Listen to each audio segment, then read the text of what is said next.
રાજકોટની જસદણ બેઠકની પેટા ચૂંટણીમાં ભાજપના ઉમેદવાર કુંવરજી બાવળિયા આજે પોતાનું ઉમેદવારી ફોર્મ ભરશે। ભાજપના કદાવર નેતા અને કોળી સમાજના આગેવાન એવા કુંવરજી બાવળિયા 12:39 પોતાનું ઉમેદવારી ફોર્મ ભરવા જશે। કુંવરજી વિજય મુહૂર્તમાં ફોર્મ ભરવાની સાથે શક્તિ પ્રદર્શન કરશે, એટલે કે જસદણમાં મોટી માત્રામાં ટેકેદારો અને કાર્યકર્તાઓની રેલી નીકળશે અને સભા સંબોધ્યા બાદ પોતાની ઉમેદવારી ફોર્મ ભરશે। રાજકોટની જસદણ વિધાનસભા બેઠકની પેટા ચૂંટણી પર કુંવરજી બાવળિયા આજે ઉમેદવારી ફોર્મ ભરવાના છે। એક વર્ષ પહેલા જ આ જ સમય દરમિયાન વિધાનસભાની ચૂંટણી દરમિયાન કુંવરજી બાવળિયાએ જસદણની બેઠક પર કોંગ્રેસમાંથી ઉમેદવારી નોંધાવી હતી। જોકે ત્યારબાદ તેમણે પક્ષ પલટો કર્યો અને બેઠક ખાલી પડી, એટલે હવે ફરીથી તેઓ ભાજપ તરફથી જસદણ બેઠક પર ઉમેદવારી નોંધાવવા જઈ રહ્યા છે।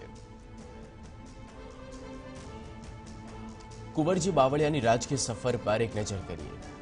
જસદણમાં 1995ના વર્ષથી કોંગ્રેસ અને કુંવરજી બાવળિયાનું પ્રભુત્વ રહેલું છે। કુંવરજી બાવળિયા કોંગ્રેસમાંથી 5 વખત ચૂંટાઈ ચૂક્યા છે।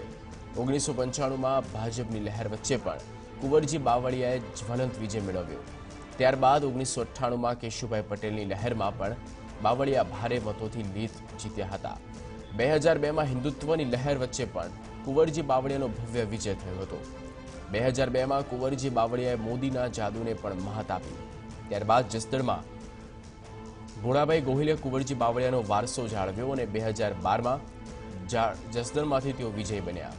બાદમાં 2017માં કુંવરજી બાવળિયાએ જસદણ બેઠક પર ફરી એન્ટ્રી કરી અને વિજયનો ઝંડો લહેરાવ્યો। 2017 વિધાનસભા ચૂંટણી જીત્યા બાદ કુંવરજી બાવળિયાએ પહેલીવાર 2018માં કોંગ્રેસ છોડ્યું અને ભાજપનો ખેસ ધારણ કર્યો। કુંવરજી બાવળિયા જેવા ભાજપમાં જોડાયા કે તેમને પ્રધાન પદ પણ આપવામાં આવ્યું છે।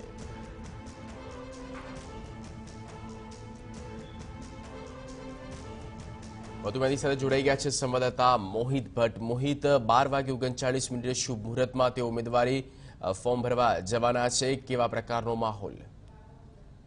જગદીશ, કુંવરજી બાવળિયા આજે પોતાનું ઉમેદવારી પત્ર ભરશે અને 12:39 કે જે ભાજપની અત્યાર સુધીની પરંપરા રહી છે, વિજય મુહૂર્તમાં તેઓ એક વિશાળ રેલીને સંબોધન કર્યા બાદ તેઓ પોતાનું ઉમેદવારી પત્ર ભરશે। આજે જે ભાજપ દ્વારા અહીં શક્તિ પ્રદર્શન થાય તે પ્રકારનું આયોજન કરવામાં આવ્યું છે। પ્રદેશ કક્ષાએથી પણ નેતાઓ જે ઉમેદવારી ફોર્મ ભરવાનું છે ત્યાં ઉપસ્થિત રહેશે અને મોટી સંખ્યામાં આસપાસના લોકો પણ ઉપસ્થિત રહેશે। જગદીશ, સૌથી મહત્વની વાત છે કે ભાજપ સરકાર માટે જસદણની પેટા ચૂંટણી એ શાખનો સવાલ છે અને કોંગ્રેસ પોતાની પરંપરાગત બેઠક જાળવવા માટે પ્રયત્નશીલ છે, ત્યારે એક કાટેકી ટક્કર પ્રકારનો માહોલ જસદણમાં જોવા મળી રહ્યો છે। જસદણની પેટા ચૂંટણીનું જે હજુ સુધી કોંગ્રેસના ઉમેદવારની જાહેરાત થઈ નથી, પરંતુ ભાજપ તે પહેલા આ બેઠક ના જીતના વિશ્વાસ સાથે મેદાને ઉતરશે અને આજે એક પ્રકારનો જે શક્તિ પ્રદર્શન છે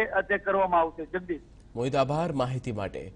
તો ભાજપની જે પરંપરા રહી છે તે મુજબ 12:39 શુભ મુહૂર્તમાં તમામ જે ઉમેદવારો હોય છે તે ફોર્મ ભરતા હોય છે ચૂંટણીને ધ્યાનમાં રાખીને, અને તે જ રીતે કુંવરજી બાવળિયા પણ ફોર્મ ભરવા જશે। જશ્નનો માહોલ છે।